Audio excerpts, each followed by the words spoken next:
ఎలా ఉందన్న movie Salaar? Movie అయితే చాలా బాగుందన్న.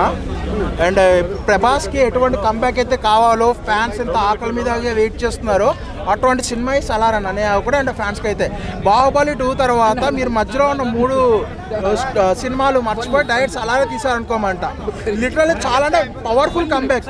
మోస్ట్ వైలెంట్ మ్యాన్గా చూపించారు ప్రభాస్ అయితే మాత్రం. అండ్ స్టోరీ రైటింగ్ కూడా ఒక గేమ్ ఆఫ్ థ్రోన్స్ టైప్ అన్నట్టు చాలా బాగా తీసుకున్నారు.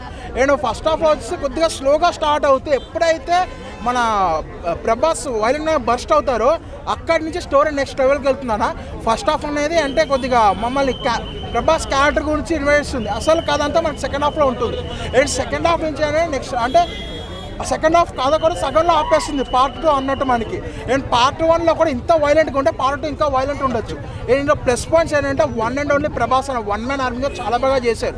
అండ్ సెకండ్ పాయింట్ ఏంటంటే వాళ్ళ ఫ్రెండ్షిప్ బాండ్ని చూపించుకున్నారు పృథ్వీ గారిని ప్రభాస్. అర్థం కాదు అంటే వాళ్ళు కాసేపు ఎలా ఫ్రెండ్స్ ఉన్నారని చెప్పారు, గొడవ గురించి చెప్పలేదు.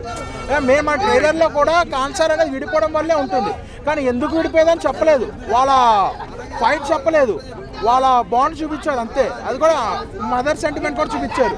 బట్ సెకండ్ పార్ట్లో మెయిన్ క్యారెక్టర్ ఉంటుంది మనకి. బాహుబలిలో బాహుబలి ఎందుకు చెప్పారనే క్వశ్చన్ మార్క్ ఎట్లా ఉంటుందో ఇంత బాండింగ్ ఉన్న వాళ్ళు ఎందుకు విడిపోయారనే క్వశ్చన్ మార్క్ సెకండ్ పార్ట్లో ఉంటుంది. అండ్ లిటరల్లీ బాహుబలి 2కి KGF 2 కోసం ఎట్లా వెయిట్ చేశారో ఈ సలార్ పార్ట్ కూడా వెయిట్ చేస్తారు.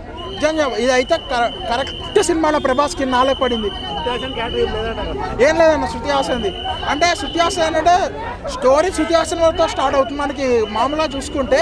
బట్ ఎలా టర్న్ అయింది, ఎలా మోల్డ్ అయింది అనేది తర్వాత చూసుకోవాలి. అండ్ ఎవ్రీథింగ్ జగపత్ బాబు గారు కానీ, ఆ లేడీ క్యారెక్టర్ ఆమె కానీ, అండ్ ప్రతి ఒక్కరు చాలా క్యారెక్టర్స్ ఉన్నారు ఇందులో. అంటే ఒక థ్రోన్ అన్నట్టు మన గేమ్ ఆఫ్ థ్రోన్. దీన్ని వెబ్ సిరీస్ కూడా తీయచ్చు అన్న కరెక్ట్గా ప్లాన్ చేస్తే.